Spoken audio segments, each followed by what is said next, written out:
तो जो आपका फिजिक्स का चैप्टर 1 है वो है लाइट, रिफ्लेक्शन एंड रिफ्रैक्शन। तो अगर आप इस चैप्टर नेम को ही देखते हैं तो इसमें आपको साफ पता चल जाएगा कि आपको किस किस बारे में पढ़ना है। तो सबसे पहले तो आपको लाइट के बारे में पढ़ना है, देन लाइट में रिफ्लेक्शन के बारे में, एंड देन लाइट के ही रिफ्रैक्शन के बारे में। तो चलिए देखते हैं। तो आज हम यहाँ पर क्या पढ़ने वाले हैं, आज हम पढ़ेंगे लाइट का रिफ्लेक्शन। ठीक है, लाइट में दो टॉपिक दिए हैं, reflection and refraction. So today we are looking at reflection of light. पहले समझ लेते हैं कि लाइट क्या होती है। Light it is a form of energy which enables us to see the object। Light एक फॉर्म ऑफ एनर्जी है जो कि हमको इनेबल करती है टू सी द ऑब्जेक्ट। ठीक है, ये सारे आपके नोट्स है तो आप इसको नोट डाउन करते हुए आगे को चलिएगा। तो लाइट एक ऐसी फॉर्म होती है एनर्जी की जो कि हमें किसी भी ऑब्जेक्ट को देखने के लिए अलाउ करती है। जब भी लाइट किसी ऑब्जेक्ट पे पड़ती है तभी हम उस ऑब्जेक्ट को देख पाते हैं। क्यों देख पाते हैं वो सारी चीजें हम आगे डिस्कस करेंगे। From which it is emitted और from which it is reflected. देखिए यहीं पर आ गया कि लाइट एक ऐसी फॉर्म है एनर्जी की जो कि हमें किसी ऑब्जेक्ट को देखने के लिए मदद करती है, या फिर जो कि हमें किसी ऑब्जेक्ट को देखने के लिए सक्षम बनाती है। क्यों? क्योंकि सर जब लाइट ऑब्जेक्ट पे पड़ती है तो लाइट उससे रिफ्लेक्ट होती है जो कि हमारे आई में जाती है। अब आई में जाने के बाद उसकी जो इमेज बनती है वो इन्वर्टेड बनती है, देन ब्रेन में जाती है वो इमेज दोबारा से इन्वर्ट हो जाती है, तो वो इमेज हमको सीधी दिखती है। ये सब हम आगे पढ़ेंगे। ठीक है, यहाँ पर आपको ज्यादा लोड नहीं देना।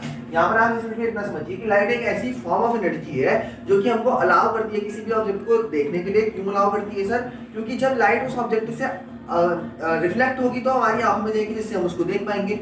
या फिर ऐसा भी हो सकता है कि वो ऑब्जेक्ट खुद ही लाइट को इमिट कर रहा हो। लाइट एट ऑफ बल्ब, अब बल्ब में तो कोई लाइट नहीं पड़ रही ना भाई, बल्ब खुद अपने से चमक रहा है और हमारी आंखों में जा रहा है। सबसे अच्छा एग्जांपल आप सन ले लीजिए। अब सन में तो कोई लाइट रिफ्लेक्ट नहीं हो रही ना, सन खुद एक ल्यूमिनस ऑब्जेक्ट है जो कि अपनी लाइट खुद इमिट कर रहा है जिसकी वजह से हम उसको देख पा रहे हैं। ठीक है, तो ये यहाँ पर क्लियर है चीजें। ठीक है, नाउ नेक्स्ट क्या बोला है, पॉइंट है यहाँ पर छोटा सा, we detect light from our eyes. हम लाइट को डिटेक्ट करते हैं अपनी आंखों के द्वारा। बिल्कुल सही बात है, जब लाइट आपकी आंखों में जाएगी तभी तो आप इस चीज को देख पाओगे। अगर लाइट आपकी आंखें नहीं होंगी तो क्या आप लाइट को डिटेक्ट कर पाओगे? नहीं कर पाओगे। ठीक है, सीधी सी बात है। अब on the basis of light object can be divided into two groups. अब लाइट के बेसिस पे, ये लाइट के ही बेसिस पे ऑब्जेक्ट को हमने दो ग्रुप्स में बांटा है। ऑब्जेक्ट दो टाइप के होते हैं on the basis of light. कौन कौन से होते हैं सर? पहला होता है ल्यूमिनस ऑब्जेक्ट। ठीक है, पहला है ल्यूमिनस ऑब्जेक्ट और दूसरा है non luminous objects. Sir luminous objects और नॉन ल्यूमिनस ऑब्जेक्ट्स, अगर आपके जो टीचर्स हैं उन्होंने आपको थोड़ा बहुत इसका इंट्रोडक्शन पहले करा दिया होगा तो आपको आता होगा, पर नहीं कराया तो डोंट वरी, आपका यहाँ पूरा कॉन्सेप्ट क्लियर होने वाला है।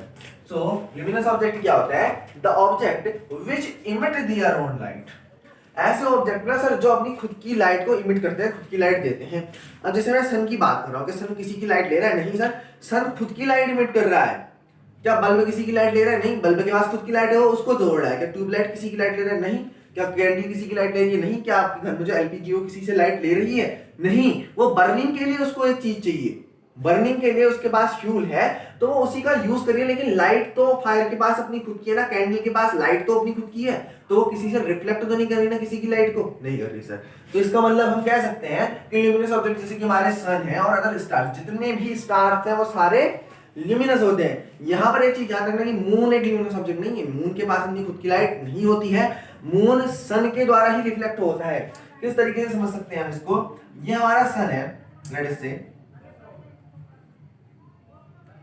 ठीक है, लेट इट से इट इज आवर सन। अब जब सन अपनी लाइट इमिट कर रहा है तो अर्थ रोटेट होती रहती है। जब अर्थ सन के नजदीक पहुंचेगी, अर्थ का देखिए, अर्थ इस तरीके से ना, अर्थ रोटेट होता रहेगी, कुछ इस पोजीशन में होगी रोटेट। तो जब अर्थ रोटेट होती रहेगी तो जो पार्ट अर्थ का सन की तरफ होगा वहां दिन होगा, और जो पार्ट सन के अपोजिट साइड होगा यहाँ, यहाँ क्या हो जाएगी? नाइट हो जाएगी सर। इन ज्योग्राफी में आपने पढ़ा होगा, यहाँ नाइट हो जाएगी। तो देखो जिस साइड नाइट है, अब क्या है, मून भी तो सर नेचुरल सैटेलाइट है, तो मून कहीं सन के ही आसपास रहेगा। और क्या होगा कि जो सन की रेज है मून पे जाएंगी, मून पे तो पड़ी ही है ना, तो मून पे जा रही है जो सन की रेज, तो मून भी रिफ्लेक्ट कर रहा है, जिसकी जो रेज है वो अर्थ में दिख पा रही है हमें। ठीक है, तो इतना सिंपल सा इसका कॉन्सेप्ट है, ज्यादा कोई सोचने वाली बात इसमें है नहीं। ठीक है, now light travels in straight line. Light हमेशा एक स्ट्रेट लाइन में ट्रेवल करती है सर, ये चीज ध्यान रखना। अगर आप थोड़ा बहुत, अब आप लोग पहले से पढ़ लेते हो तो आपने लाइट की थ्योरीज पढ़ ली होंगी। ठीक है, वेव थ्योरी, पार्टिकल थ्योरी। तो इन सब चीज़ों को भी छोड़ देना, अगर ये समझ में नहीं आ रहा है लाइट रनिंग है स्ट्रेट लाइन, तो इन चीज़ों को भी छोड़ देना, ठीक है, इनमें ध्यान मत देना। इतना समझो सिर्फ कि लाइट हमेशा एक स्ट्रेट लाइन में ट्रेवल करती है, बस। लाइट स्ट्रेट लाइन में ही चलेगी, हमको अभी बाकी चीज़ से कोई मतलब नहीं, लाइट हमेशा स्ट्रेट लाइन में ट्रेवल करती है। ल्यूमिनस ऑब्जेक्ट समझ लिए सर, नॉन ल्यूमिनस ऑब्जेक्ट बता दो। Those object which do not emit their own light but reflect और scatter the light which falls on them. Sir ऐसे ऑब्जेक्ट जो खुद की लाइट तो रिफ्लेक्ट नहीं करते, जो इमिट नहीं करते, जो खुद की लाइट तो नहीं दे सकते पर दूसरे की लाइट रिफ्लेक्ट करेंगे, तभी तो हम देख पाएंगे ना भाई। जब दूसरे की लाइट को रिफ्लेक्ट तो कर ही सकता है कोई भी ऑब्जेक्ट। मार्कर है मेरे हाथ में लेटेस्ट से, मार्कर के पास खुद की लाइट नहीं है, लेकिन ये किसी जो बल्ब से इसमें लाइट पड़ रही है उसको तो रिफ्लेक्ट कर सकता है, जो वही तो कैमरे में आ रही है और जिससे वीडियो बन पा रही है। For example table, chair, book, trees etcetera और most of the objects around us are non luminous object. हमारे आसपास जितने भी सारे ऑब्जेक्ट हैं वो ज्यादा नॉन ल्यूमिनस हैं। Luminous object are very few in quantity, luminous object are very few in quantity. ठीक हो गया सर, दोनों फंडा क्लियर है।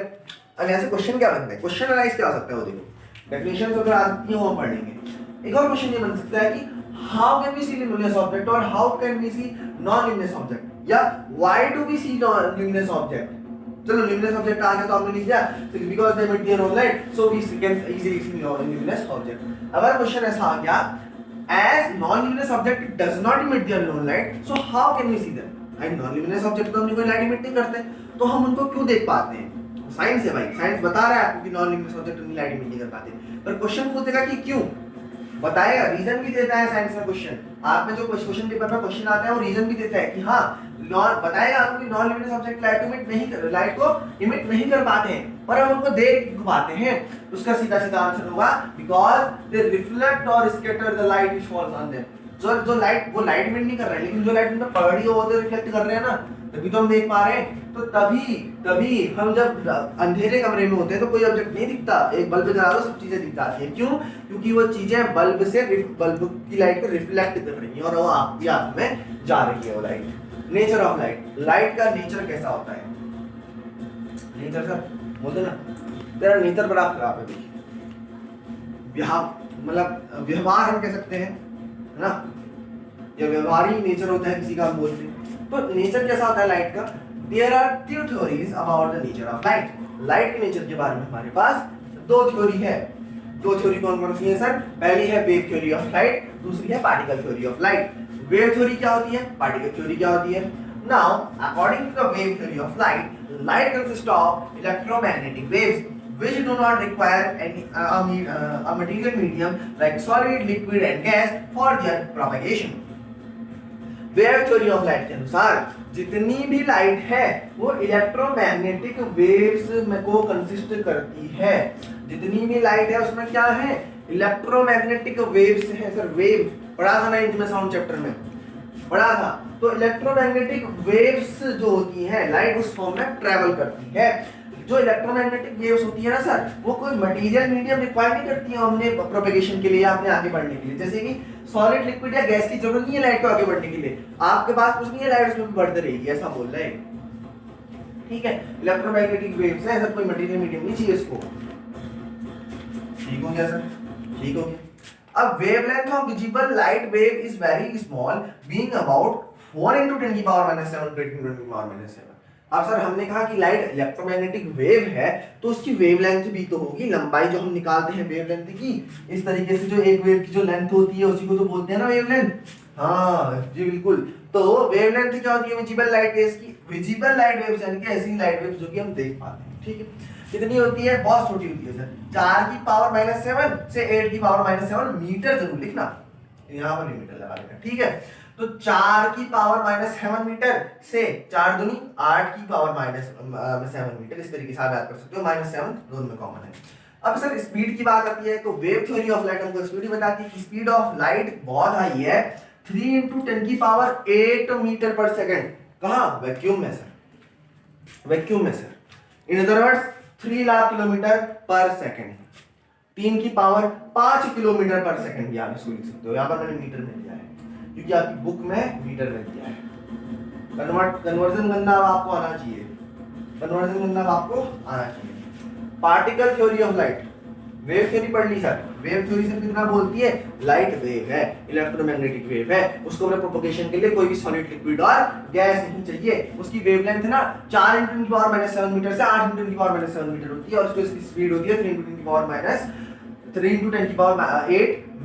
मीटर पर सेकंड होती है। कहाँ? वैक्यूम में। ये ध्यान रखना, कहाँ होती है? वैक्यूम में।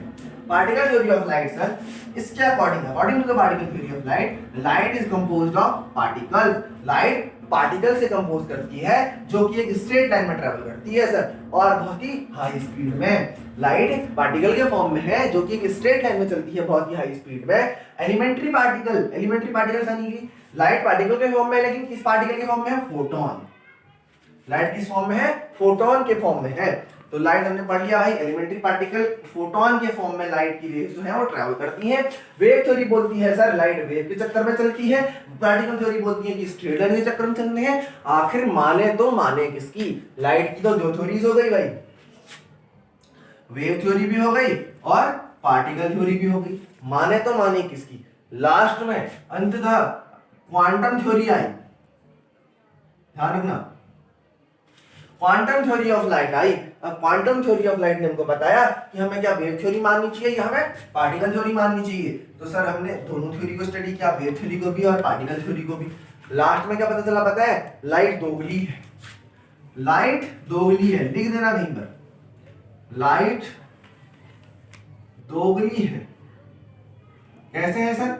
दोनों नेचर दिखाती है, पार्टिकल का भी, वेव भी दिखाती है, पार्टिकल भी दिखाती है। कैसे? नेक्स्ट वीडियो में डिस्कस करेंगे। किस तरीके से लाइट वेव के फॉर्म में चलती है, किस तरीके से पार्टिकल के फॉर्म में चलती है। छोटे छोटे पार्ट्स वीडियो के आपके मिलते रहेंगे, रोज एक एक पार्ट कंप्लीट करते जाओ। चैप्टर में यही पार्ट आपको याद हो गया होगा, आशा करता हूँ। काफी अच्छा एक्सप्लेनेशन था ये, तो यहाँ पर सारी चीजें तो याद हो ही जा रही है। छोटा छोटा रोज पढ़ते जाएंगे और ये चैप्टर बहुत जल्दी कंप्लीट हो जाएगा। तो जल्दी से आप अपने नोट्स का स्क्रीनशॉट ले लीजिए। मिलते हैं नेक्स्ट वीडियो में। Thank you very much.